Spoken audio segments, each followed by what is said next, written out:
Hello everybody, happy Tuesday. Eli and I are excited to do another directed draw. Remember to send me your pictures of your buses that you did yesterday if you got those done. I'd love to see those and get those sent off to our bus drivers to thank them this week. Today we're going to do a drawing that I was inspired by one of my students. So we are going to be drawing a moose and a tree today. So actually where Eli is named after, she's named after a place in northern Minnesota where I used to live, and there were a lot of moose up there, and this is just kind of reminding me of there, and just a little plug-in for Eli and another way to include her in these videos. So go ahead and grab your paper and your pencil and whatever else you may need, and we will get started. Okay, we're gonna start this cartoon moose with this part of its face. So you're going to go ahead and draw a diagonal oval.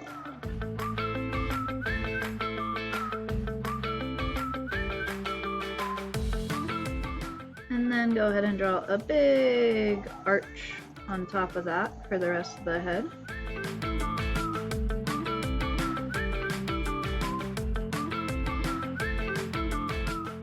And then we will go ahead and do the antlers. So for the antlers, you're going to do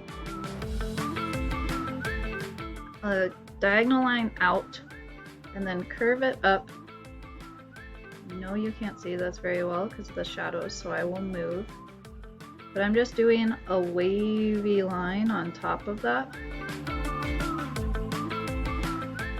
So it's a straight line across and then the wavy lines. And it kind of actually looks like a sideways bubble letter E, if you can see that. And then we'll do the same thing on the other side.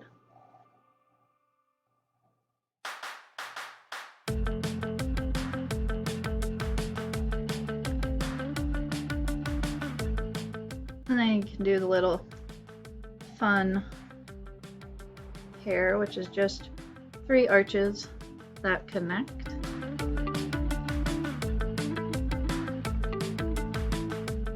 And then the eyes are 2 ovals.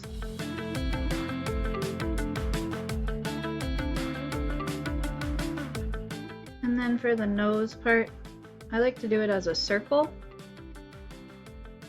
And then a line that curves down to a point. And a circle, and the line that curves down to a point. Okay, and now we're going to go ahead and do the body. So the body's going to start from this part of the face and come down as a horizontal line. And then starting kind of in between the 2 nostrils, you'll do a curved line down. And then for the feet, it's going to be, for the legs, it's going to be diagonal lines down. And do that again. And then a curved line for the stomach. And 2 more legs doing diagonal lines.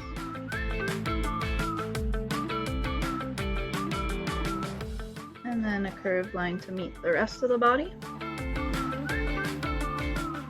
And then you can add curved lines for the bottom where the hooves will be. And then a curvy tail. Okay, and then now you have your moose. If you want to add some spots to the back, you can do that by adding different shapes.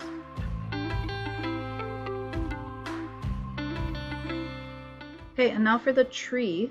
If you notice on my tree, I really just did a bunch of different lines with my Sharpie to get the outline of the tree. And then when you color, you can add more of those details. So to do that, you're just going to have to let your marker do a lot of the work. But you're going to start at the top of your paper and bring it down into kind of like you're starting a triangle. And then do that again on this side. And just do that down your whole paper, doing some on the inside. Okay, and it doesn't need to be perfect. Just doing it to kind of get where your tree will be. You can just add some scribbles, some squiggly lines. You're just doing some diagonal zigzaggy lines all the way down to get your tree shape. And that's it for all of the drawing portions of today. But then you can go ahead and grab whatever you want to color with and add some of those more details to make the tree look more realistic, and color your moose with whatever you choose. But go ahead and start coloring, and I can't wait to see what you come up with. Thank you so much for joining us today. And if you notice, right above me is a moose that says Ely, Minnesota on it. So that is where Ely got her name, and kind of where I got this idea for this project, as well as from a student who showed me some of the moose that he has been drawing at home. Just keep up the great work. I can't wait to see how you color these. Don't forget to send me those buses, and have a fantastic Tuesday. I miss you and hope you're doing well.